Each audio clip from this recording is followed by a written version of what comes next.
Hello everyone, good evening. ఎగ్జాక్ట్గా ఈ video తీసేటప్పుడు ఏం మాట్లాడాలని అనుకున్నానో నాకు తెలియదండి. ఎందుకంటే ఈ వీడియో 4 డేస్ క్రితం అనమాట. మేబీ మా పావ మక్కన చూపిస్తాను నన్ను ఇక్కడ వాళ్ళ బాబాయ్ తెచ్చినాడని.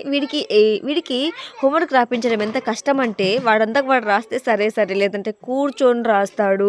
వాడికి నచ్చకపోతే పడుకొని కూడా హోంవర్క్ రాస్తాడండి. వీడికి హోంవర్క్ రాయించి నా తలనొప్పి లేస్తాను. చూడండి, ఇక్కడ కూర్చొని రాస్తాడు, కొద్దిసేపు అంటే మళ్ళీ పడుకొని కూడా రాస్తాడు అనమాట హోంవర్క్.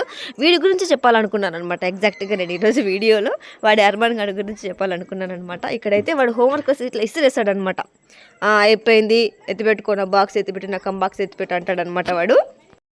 వాడు హోంవర్క్ రాయడం ఒక ఎత్తు అయితే వాడి వస్తువులను ఎత్తిపెట్టడానికి కింద మనుషులు ఉండాలన్నమాట. వాడి బుక్కులు, వాడి ఎరేజర్, వాడు స్లేట్ బీట్స్, మొత్తం అన్ని పెన్సిల్స్ అన్నీ ఎత్తిపెట్టేసేయాలన్నమాట. ఇంక ఇది కాదు, ఇది కుదరదు అనేసి, ఒరే నువ్వు రాస్తే నేను ఇస్తారా 5 రూపీస్ డబ్బులు అని చెప్పాను అనమాట. అప్పుడు వాడు త్వరగా హోంవర్క్ అనేది ఫినిష్ చేశాడు అనమాట. 5 రూపీస్ డబ్బుల కోసము హోంవర్క్ అనేది ఫినిష్ చేశాడు. ఇంకా నెక్స్ట్ వచ్చేసి నేను చెప్తున్నాను అనమాట, వాడు ఇయ్యంది ఒప్పుకోడు అసలు. ఎందుకంటే వాడి కోసం 1 రూపాయి ఎత్తిపెట్టాల్సిందే.